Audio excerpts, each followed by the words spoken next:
Сәлем сұлу қыздар, Әсел Шебер каналына қош келдіңіздер. Бүгін сіздермен осындай әдемі домашняя тапочканы тоқуды үйренетін боламыз. Бұл видеомызда біз табанынан бастап тоқимыз және оны қалай клейлеу керек екенін үйренетін боламыз. Видеоны көріп бастамас бұрын менің каналыма тіркеліп, лайк басып, пікір қалдыруды ұмытпаңыздар. Домашняя тапочканы тоқуға бізге осындай жіп қажет. Бұл трикотажная пряжа деп аталады. Құрамы 100% мақта, 100 метрде 330 грамм, және мен таңдап алған түсім лазурный деп аталады. Оған келіп тұрған крючок бізде 6 номерлі крючок, ал көмекші ретінде 4 номерлі крючокты пайдаланамын. Пластиковый ине, осындай маркерлер және аяқ киімді тігуге бігіз, аяқ киім жіп және табан, яғни микропористая резина деп аталатын табан. Бұл 5 мм қалыңдығы. Сосын водостойкий клей болу керек. Тапочкамызды ең алдымен оң аяқтан бастап тоқимыз. Размері 36-37 размер, ортадағы мына цепочкадан басталады және осылай айналдыра тоқимыз. Тоқуды бастамас бұрын жіпті осылай шамалы созып алып тоқимыз. Жіптің шетінен біз 7-8 сантиметрдей қалдырамыз тоқмай. Сосын 19, міне бірінші қатарымыз бізде, яғни бастамасы 19 воздушный петлядан басталады. Осы воздушный петляны тоқитын боламыз. Крючогым менде 6 номер. Бірінші петля.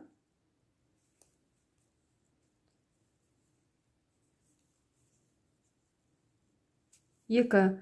Воздушный петля тоқылу жолы менің каналымда бар. Оның сілтемесін видеоның астына қалдыратын боламын.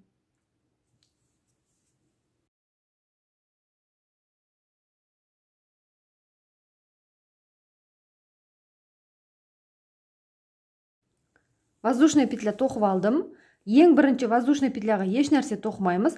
Тоқыманы бұрсақ, осылай міне тоқыманың арқасында мынандай орындар бар. Осы жерлерден крючогымызды енгізіп, міне осы жерлерге крючогымызды енгізіп, біз столбик без накида, яғни 10 столбик без накида тоқимыз.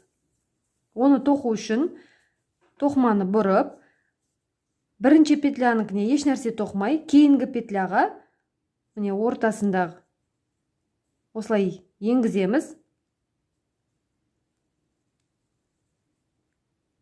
Шамал күш салып енгізесіздер.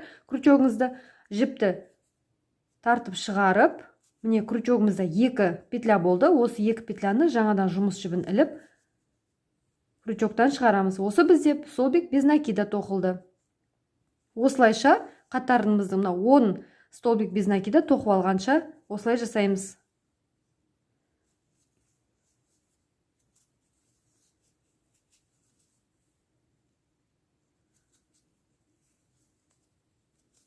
Столбик без накида тоқылу жолы менің каналымда бар.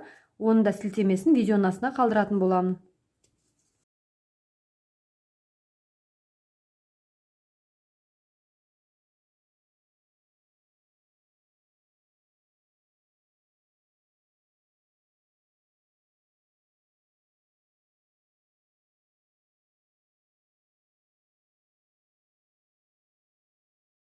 Содан соң біз енді 10 столбик без накида тоқып алдық. Міне X-тарды. Ары қарай мынау бізде, мынау белгі соединительный столбик с накидом. Осының біреуін тоқимыз қазір. Оны да міне петля ілеміз крючогымызға. Және осыны крючогымызды жаңағыдай енгізіп, міне жұмыс жібін іліп ап шығамыз. Үшеу болады. Үшеуін бірден жаңадан жұмыс жібін іліп крючогымыздан шығарамыз.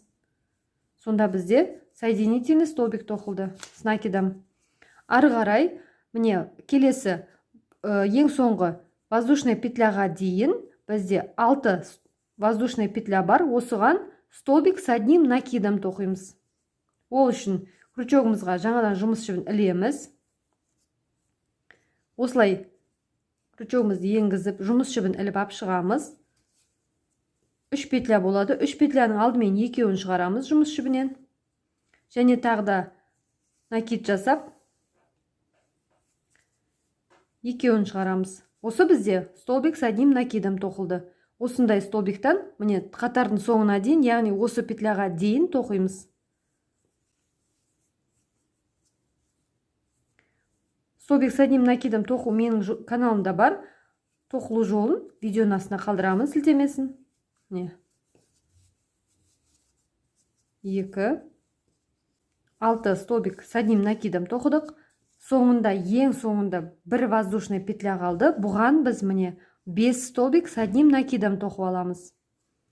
Бір орынға 5-еуін тоқимыз. Мынау жұмыс жібін тарта отырып, не қысқа жіпті қазір тоқыманың астына жасырып кетеміз.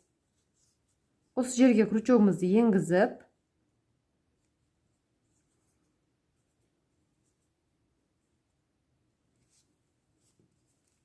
жұмыс жібін іліп ап шығамын. Не. Осылай 5 столбик с одним накидом тоқимыз.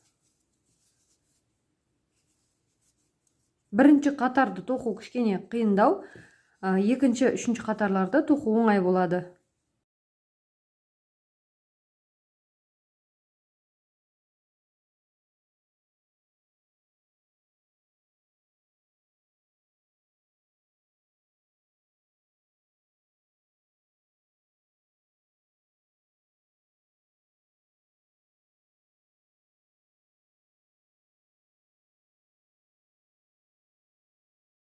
Бір петляға 5 столбик с одним накидом тоқып алдық.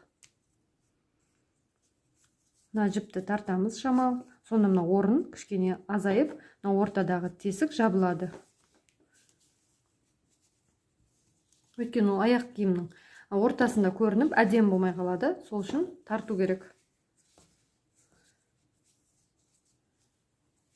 Не, орын азайды кішкене. Енді 5 столбик с одним накидом тоқып алдық. Енді ары қарай біз қазірден міне осы жолды қайталап тоқып шығамыз. Сонда бізде 6 столбик с одним накидом тоқылу керек. Біз мына 5-еуін тоқып қойған соң осы жерге келдік. Тоқымамызды бұрып, осылай тоқимыз. Ол үшін накид жасап, столбик с одним накидом тоқимыз. Міне әр петляның тұсына бірінші мына осы столбиктің тұсына тоқимыз, және осы столбиктің тұсына, әр столбиктің тұсына тоқып шығамыз. Мынау столбигіміз бізде 6-шы столбик еді. Осыған крючогымызды енгіземіз. Жұмыс жібін тарта тұрап, кішкене осылай. Біреу әрқайсының тұсына тоқылады. Петляның ортасынан 6-шы столбик с одним накидом тоқимын.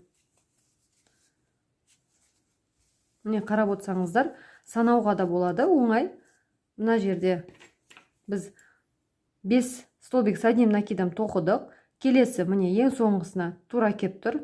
Осылай 6-ау тоқыдық. Және де қазір мынау столбикқа келдік. Бұл соединительный столбик с накидом. 10 тоқу үшін бір ілмек ілеміз. Мынау петляның ортасынан енгіземіз крючогымызды. Жұмыс жібін іліп, үшеуін жаңадан жұмыс жібінен шығарамыз. Не сонда бізде соединительный столбик с накидом тоқылды. Ал мынау жұмыс жібіміз бізге енді қажет емес. Қысқа жіпті. Ол жеткілікті жасырынды. Осыны қайшымен қиып алып тастаймыз.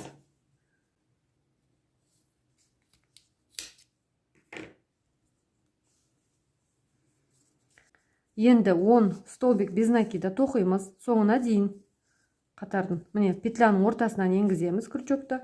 Жұмыс жібін іліп, 2 петляны шығарамын.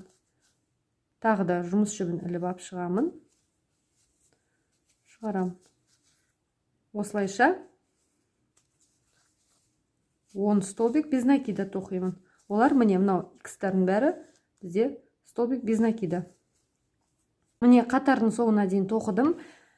Бірінші бетте қалай тоқылса, екінші бетінде де дәл солай тоқылды. Осы жерге дейін келдік. Енді бізде мына петля подъема еді, 19-шы воздушный петля. Біз оған еш нәрсе тоқымадық. Енді осы жерге біз міне 1, 2, 3 столбик без накида тоқып аламыз. Сосын екінші қатарға өтеміз.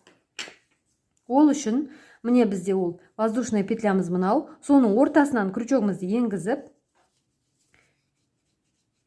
осы жерге 3 столбик без накида тоқимыз. 1, 2 және 3.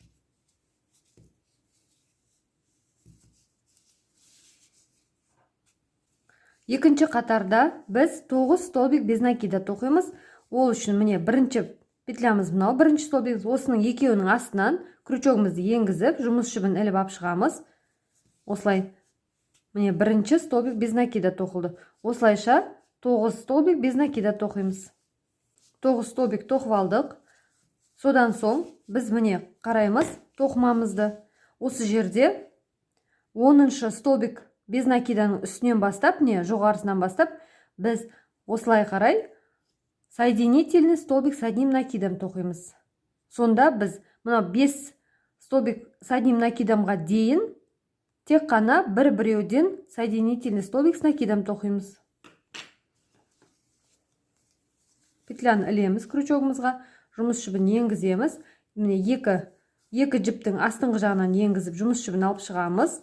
3 петля болады. Осы 3 петляны барлығын жұмыс жібінен шығарамыз. Тағы да петля ілеміз. Жұмыс жібін іліп шығарамыз. Осылайша міне бірінші мынандай 5 столбик с одним накидымға дейін осы жерге дейін тоқитын боламыз. Қарап отырғандарыңыздай біз екінші қатарда 8 соединительный столбик с накидом тоқыдық. Енді мынау 5 столбик с накидамның үстінен әрқайсысына 2 соединительный столбик с накидамнан тоқып шығамыз. Яғни әрқайсысына тоқығанда бізде 10 соединительный столбик с накидам болады. Осыны тоқу үшін бірінші столбикқа крючогымызды енгізіп, міне 3 петляны алып шығамыз.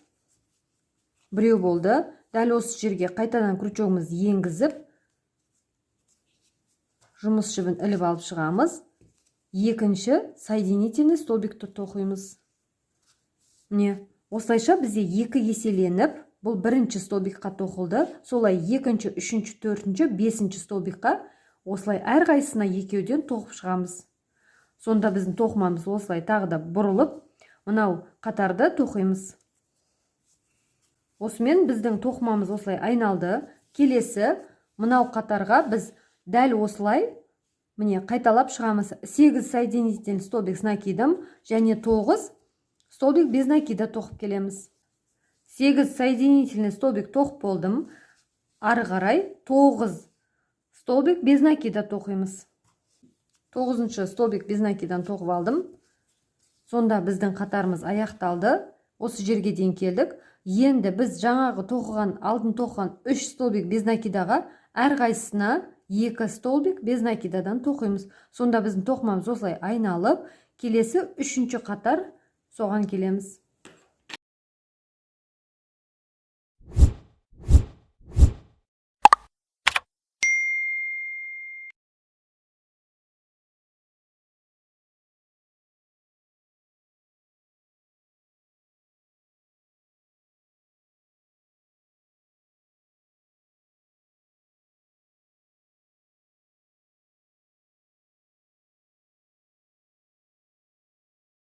Үшінші қатарға келдік.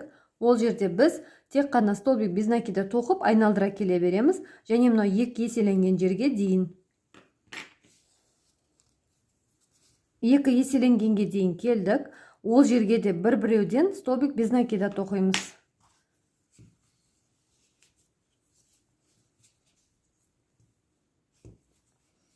Бірінші столбик без накида. Және қасындағы петляға екінші столбик без накида тоқимыз.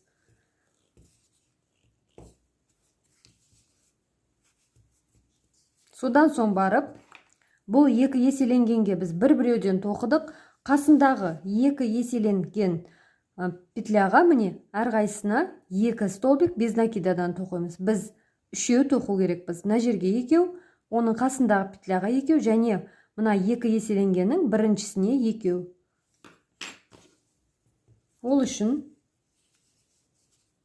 бір столбикқа міне біреу және дәл осы жерге қайтадан екінші столбик без накида тоқимыз.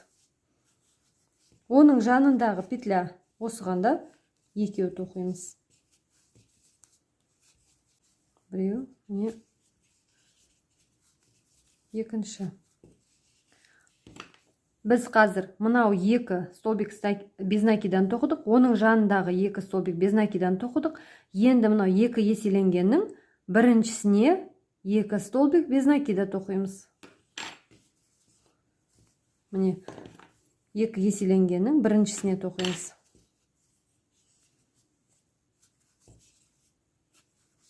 Біреу, дәл осы жерге екеу. Содан соң біз мынау екеуін тоқып болдық. Енді екінші жартысына екі соединительный столбик с накидом тоқимыз. Осылай біз үшеуін тоқимыз мына жерлерге. Сонда біздің бас бармақтың орны білінеді. Сол үшін біз бөлек басқаша тоқып аламыз. Накид жасаймыз. Міне екі еселенгеннің біріншісіне бір соединительный столбик с накидом. Міне екіншісі. Ал енді біз мынаны тоқыдық. Қазір мына екі еселенгеннің жоғар жағында біріншісіне тоже екі соединительный столбик тоқимыз. Міне накид. Екі еселенгеннің біріншісіне осы жерге де екі соединительный столбик с накидом тоқимыз. Оның жанына тағы да екі соединительный столбик с накидом тоқимыз.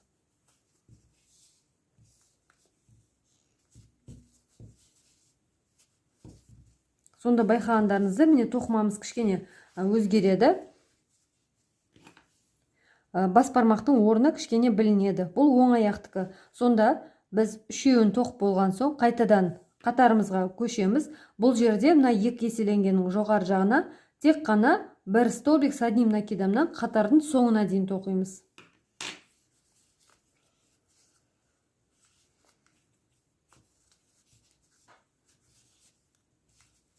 Тапочканың соңғы жақтарына келдік. Мына жерде біз екі еселенген столбик без накидаларға міне көрсетейін. Міне біріншісі және екіншісі. Осының біріншісіне екі столбик без накида, оның екіншісіне бір столбик без накида. Және қайталап, мынаның екіншісіне, міне екі еселенген біріншісіне екеу столбик без накида, оның қасындағы біреу. Сонда мынаған да екі еселенген ең соңғысына біріншісіне екі столбик без накида, оның қасындағы бір столбик без накида тоқимыз. Осылай біздің аяқ киіміміз тоқылу аяқталады. Екі еселенген міне екеу, осының біріншісіне екі столбик без накида, біреу, екеу, және мына екіншісіне бір столбик без накида тоқимыз.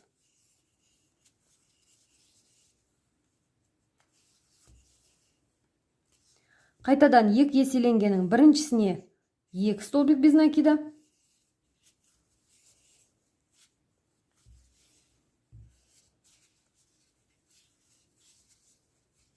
екіншісіне бір столбик без накида.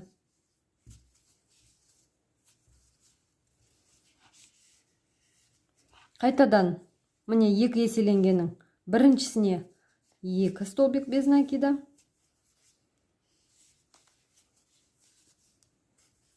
екіншісіне бір столбик без накида. Осымен бізде тапочканың оң аяғын тоқып біттік. Жібімізді қиямыз. Және де мынау жіпті осылай шығарып, бұлай біркелкі біліндірмей кету үшін жалғаймыз.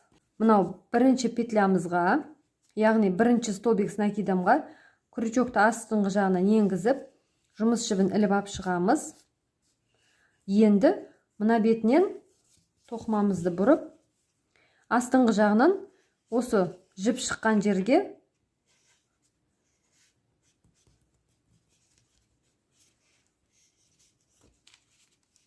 осылай енгізіп, мына жіпті шығарып аламыз. Сонда қолдан петля жасадық. Міне, біздің тоқымамыз осылайша аяқталды. Біз тапочкамыздың бір оң аяғын бітірдік, Ал сол аяғы бізде міне қайталанатын жерлері осындай воздушная петля және мынау көк ручкамен жазылған оларда дәл осылай қайталанады. Екі аяқ киімде де бірдей және екінші мынау қызыл қаламмен сызылған жазулар да дәл осылай екі аяқ киімде де қайталанатын болады. Бізде тек үшінші қатарға келгенде, осы қатарға келгенде мынау оң аяққа арналған бас бармақтың орнын біз сол жағынан ғана өткіземіз, ал мынау тоқымамыз басқа жағының бәрі бірдей болады. Сіздерге қайталап көрсетпеу үшін мен тек осы жерге келгенді ғана, үшінші қатарға келгенді ғана көрсететін боламын. Ал бірінші, екінші қатарларды өздеріңіз осы видеоға қарап тоқи бересіздер. Қарап отқандарыңыздай, қыздар, мен оң аяқтың бас бармағын қалай тоқыдым? Қазір ең соңғы үшінші қатарда, яғни осы жерде міне бас бармақтың орнын тоқитын боламын. Былай қарай тек қана кесте бойынша тоқып келдім. Оң аяқты қалай тоқсам, мына жақтың бәрін солай тоқыдым. Енді бөлінетін жерде міне бас бармақтың орындары ғана ерекше басқаша тоқылады, ал басқа жақтары дәл солай қайталанатын болады. Ол үшін мен бас бармақтың орнын тоқу үшін екі еселенген столбик осы жерге мен тек қана бір столбик без накида тоқимын.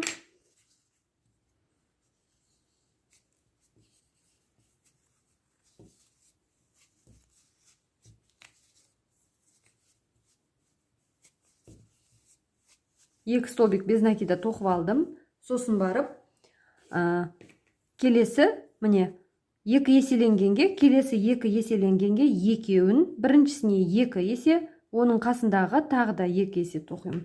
Яғни екі еселенгенге тағы да екеуден тоқып шығамын.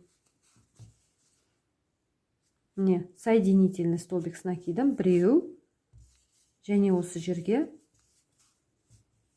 накидын ұмытып кеттім. Және осы жерге екінші екі еселенген соединительный столбик с накидом тоқыдым. Міне бас бармақтың орны шығады. Қазір екінші екі еселенген соединительный столбик және екіншісін екі еселенген столбик.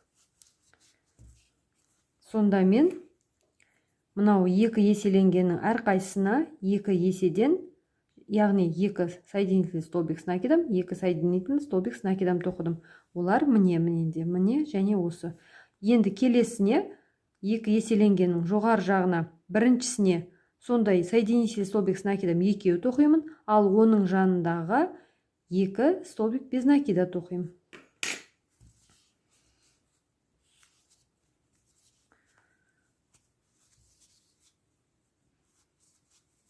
Біреу және осы жерге екі тоқыдым. Қасындағы міне келесіге мен столбик без накида тоқимын. Біреу және екеу. Содан соң екі еселенген келесі столбиктар бізде соединительный столбиктер, міне осылардың жоғары жағына екі столбик без накида және тағы екі столбик без накида. Әрқайсысына екеуден.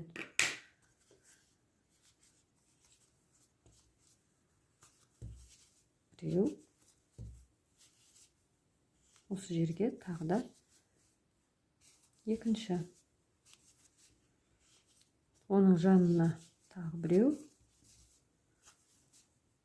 Осы жерге қайтадан тағы да біреу. Біздің бас бармақтың орны бөлініп шықты. Жаңағы жерге мен қасына уже екі есе тоқыдым. Келесі қатарымызға мен уже біреуден қатардың соңына дейін, яғни осы жерге дейін бір столбик без накидадан тоқып шығамын. Қатардың соңына келгенде осы жерде екі еселенген мынандай столбик бар. Осының біріншісіне мен бір столбик без накида, екіншісіне екі столбик без накида тоқимын. Ол менде міне мынау екеуі 2 еселенген, 2 еселенген және осы 2 еселенген. Осылардың міне біріншісіне біреуін тоқимын столбик без накида. Оның жанындағыға екеуін тоқимын.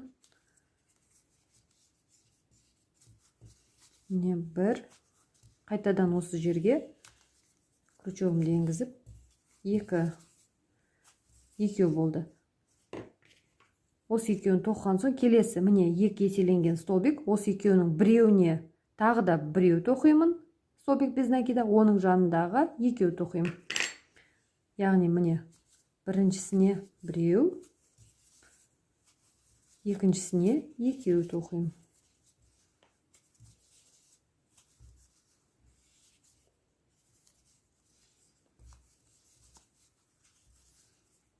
Содан соң мынау 2 еселенген столбикқа келдім. Бұл жерде де біріншісіне біреу, екіншісіне екеу тоқимын. Біріншісіне біреу, екіншісіне екеу тоқимын. Біреу және екеу. Осыны енді мен қазір жалғайтын боламын. Осылай өзіміз қолдан бір петля жасап, мына жаққа тоқымамызды аяқтаймыз. Ал біздің аяқ киіміміз міне осылай болды. Оң аяқ және сол аяқ осылай дайын болды.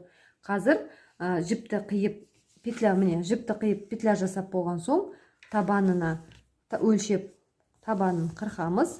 Содан соң клей жағып табан жабыстыратын боламыз. Петля жасау үшін шығарып аламыз. Және де петляның астыңғы жағынан крючокты енгізіп осылай. Және де теріс қабатынан екі жіптің астынан өткізіп петляны тартамыз. Сонда бізде бұлай тоқымамыз біркелкі болып аяқталды. Қарап отырғандарыңыздай барлығы біркелкі болып аяқталды. Барлық жағы бірдей. Қазір мына жіпті жасырып, аяқталған жіпті. Ол үшін кішкентай номерлі, 4-ші номерлі крючокты алдым. Тоқыманың арасына жібімізді жасырып шығамыз.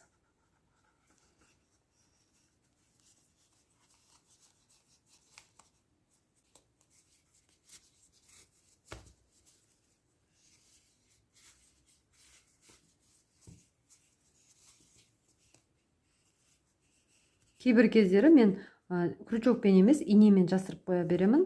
Табан жағынан еш нәрсе көрінбей кетеді.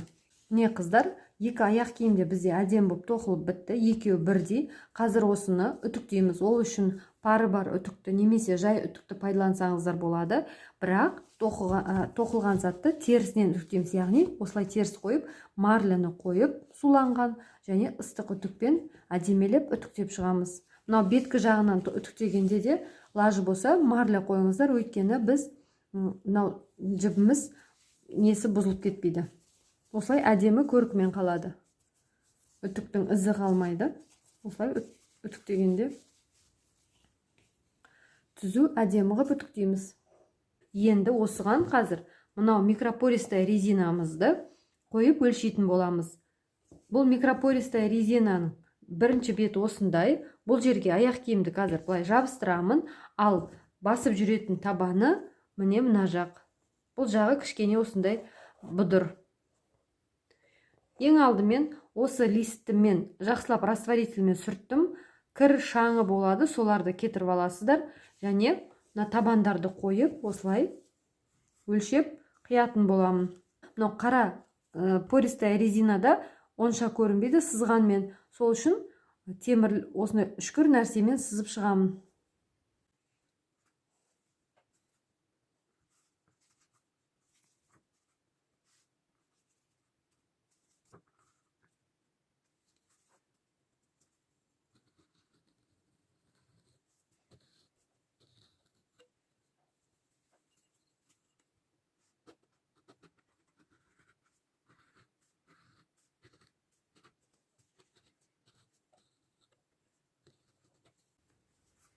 Міне сызып алдым.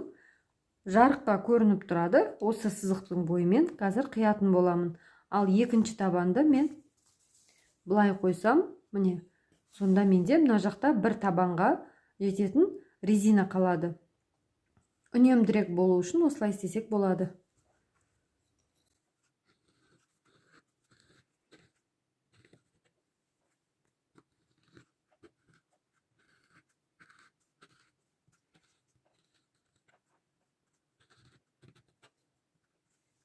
Осыны сызық бойымен қиып шығамын.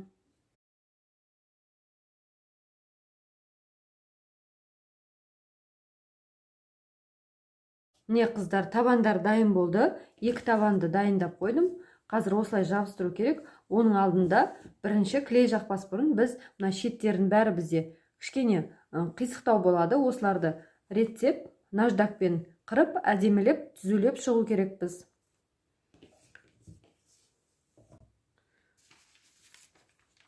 Наждактау үшін мен алдымен столға газет төсеп аламын. Енді осы газеттің бетіне мынандай наждак жасайтын менде құрал бар. Осылармен кез келген строительный магазиндерде сатады. Наждакты бетіне осылай қағаз сияқты наждак, осыны бетіне қойып қыстырып аламыз. Бұл строительный наждак деп аталатын шығар, мен атын білмедім онша. Соған қойып, мынау аяқ киімнің қазір шетін қырғанға ыңғайлы, осылай тегістеп, әдемі ғып, гладкий етіп аламыз.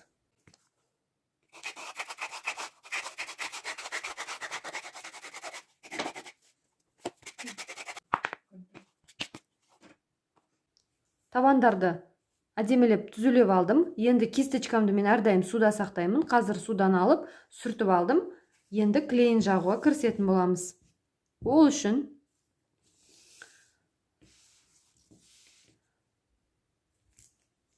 алдымен тоқылған табандарға жағамыз. Клейді мен үлкен ыдыста алатын болғандықтан қазір шамалы құйып, енді осы клейді аяқ киімдерге, мына тоқылған бөлігіне жақсылап жағып шығатын боламын.